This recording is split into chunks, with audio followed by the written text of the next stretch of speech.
Howdy folks, welcome to another one of my Saturday reviews of an episode of a superhero animated series. Today, I'm back to Batman the Animated Series with a review of Sideshow. Before I get into the review part, I'll quickly sum up the plot of the episode. So if you don't want to hear spoilers, or you've forgotten what happened in the episode, either way, this is something you should listen to or should not listen to, but you have been warned. So Killer Croc is being transported via train to a prison where he escapes, but one of the guards is Batman in disguise, and he gives chase. Croc manages to find refuge at an old ranch where a retired group of circus performers take him in as they see his disfigurement as something that makes him a kindred brother. Croc likes the idea of hiding from a society that wants to put him in jail for his crimes, but he likes the idea of stealing their $50,000 even more, and when Batman comes to take Croc down, the performers at first believe he is evil and Croc is innocent, but quickly learn the truth and help Batman stop Croc so the police can arrest him. Croc tells one of the kids that the reason he did what he did is because since they said this was a place where they could be themselves, he was just doing that. Cue credits.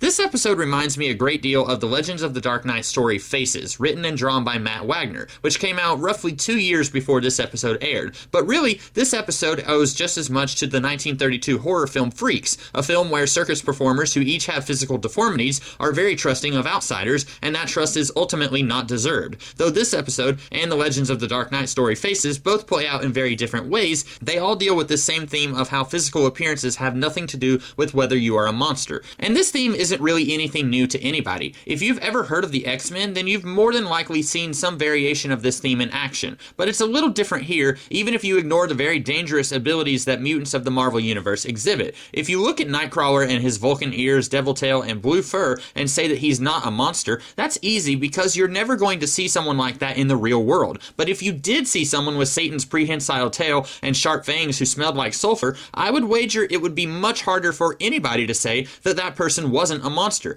Unfortunately, that's just how human nature works. This episode, the Legends of the Dark Knight story Faces, and the 1932 film Freaks, they all deal with real actual deformities seen in the real world, and so the theme of physically being a monster versus acting like a monster hits a little closer to home. This episode, instead of actually exploring these themes, it really just introduces them but doesn't do much with them, which is understandable because this episode is only 22 minutes long. And I know I've said this a dozen times in regards to this series, but I really feel like we would have had a stronger episode if we would have had more than 22 minutes to deal with what's going on here. Not that this is a bad episode as is, but I think it could have been a much better episode if it was a little longer. And I'm not even sure if my problems would have been solved if this was a two-part episode. I think this would have actually been a lot better served if it was a graphic novel that was just really deliberately paced. Give plenty of time for Croc to settle into life on the ranch so that when he betrays his new family, that decision would have more weight. As is, he meets the retired performers, and before you can say $50,000 is a lot to lose, he's already betraying them. Lengthening this whole plot wouldn't really work as well as a two-parter, but if it was a 100-page original graphic novel, that would work really well. Something that is a little odd about this episode is Killer Croc's own role in it.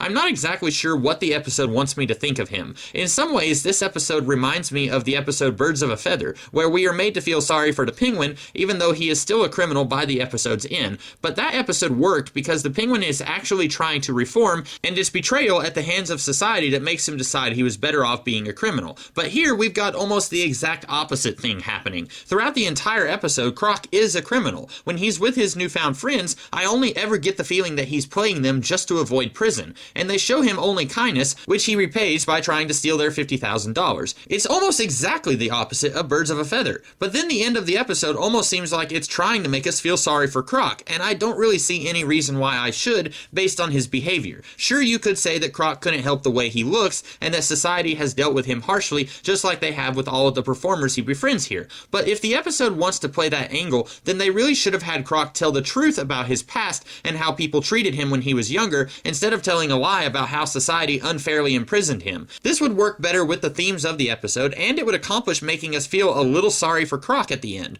Like I said, this isn't an awful episode. It's quite refreshing to, every once in a while, get away from Gotham City and see the world outside of what this series usually focuses on. And I don't mind not seeing Batman play a more prominent role in this episode, since this story is at least trying to do what it's done in times like POV or Be a Clown, where Batman takes the back seat for another character to shine. But unfortunately, it doesn't quite do its trick in that department. So those are my thoughts on this episode. What did you guys think? And what did you think of my review? If you liked it, be sure to like, share, comment, and subscribe. And remember, I'll be doing similar videos every Saturday. Next weekend, I'll be talking talking about an episode of Batman Beyond, and the week after that, another episode of Batman the Animated Series. And also, throughout the week, I do other kinds of videos, so be sure to check those out if you want. In the meantime, I'll see you guys in the future. Have a great rest of the day.